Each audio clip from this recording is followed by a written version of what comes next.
আসসালামু আলাইকুম ভিউয়ার্স, আপনারা সবাই কেমন আছেন? আমি তো আলহামদুলিল্লাহ ভালো আছি। চলে আসলাম আপনাদের মাঝে আরেকটি নিউ ভিডিও নিয়ে। আজকে আমি আপনাদের সাথে শেয়ার করব দারুণ মজার একটি ভর্তা রেসিপি। চলুন দেখে নেই কী কী উপকরণ লাগছে। এখানে আমি সবগুলো উপকরণ গুছিয়ে নিলাম। ভিডিওর শুরুতেই বলে রাখছি, ভুল হলে অবশ্যই ক্ষমা দৃষ্টিতে দেখবেন। চলুন দেখে নেই কী কী লাগবে। এখানে আমি 2 মুঠো পরিমাণে বাদাম নিয়ে নিয়েছি। বাদামগুলো আমি হালকা টেলে নিয়েছি শুকনো খোলায়, আপনাদের সাথে সেটা শেয়ার করলাম না। এখন নিয়ে নিলাম পেঁয়াজ কুচি, বড় সাইজের একটা পেঁয়াজ। এখানে নিয়ে নিলাম 6-7টা কাঁচামরিচ, 8-10 কোয়া রসুন, ধনিয়া পাতা কুচি। আপনারা চাইলে শুকনো মরিচ দিয়েও করতে পারেন। নিয়ে নিলাম 1 চা চামচ লবণ। এখন আমি বাদামগুলো একটু কচলে খোসাটা ছাড়িয়ে নেব। এই তো খোসা ছাড়ানো হয়ে গেছে। এখন আমি চুলায় একটি কড়াই বসিয়ে দিলাম। দিয়ে দিব সামান্য পরিমাণে সরিষার তেল।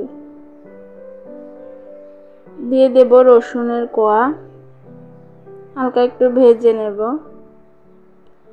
আমার ভিডিওগুলো যদি আপনাদের ভালো লেগে থাকে অবশ্যই আমার চ্যানেলটা সাবস্ক্রাইব করে দিবেন, লাইক কমেন্ট শেয়ার করে দিবেন, যেন আগামী দিনগুলো আমি এগিয়ে যেতে পারি, আরও সুন্দর সুন্দর রেসিপি নিয়ে আপনাদের সামনে হাজির হতে পারি।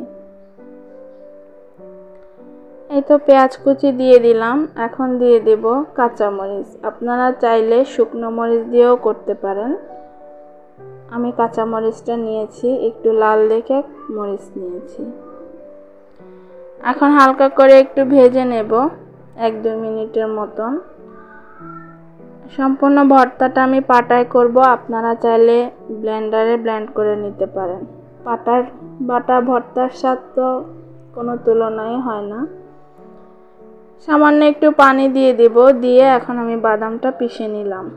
এখন দিয়ে দিলাম পেঁয়াজ, রসুন, কাঁচামরিচ, এগুলো একটু বেটে নেব। এই তো বেটে নিয়েছি। এখন ধনিয়া পাতা আর পরিমাণ মতো লবণ দিয়ে আবারও একবার বেটে নেব।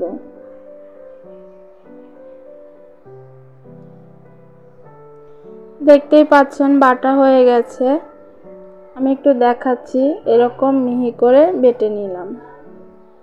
এখন দিয়ে দিব সামান্য পরিমাণে সরিষার তেল। এটা অপশনাল, আপনারা চাইলে দিতে পারেন, না স্কিপ করবেন। একটু মাখিয়ে নিব ভালো করে। এই তো দেখতেই পাচ্ছেন আলহামদুলিল্লাহ কতটা সুন্দর হয়েছে। দেখতে যেমন সুন্দর হয়েছে, খেতেও দারুণ হয়েছে। আল্লাহ হাফেজ।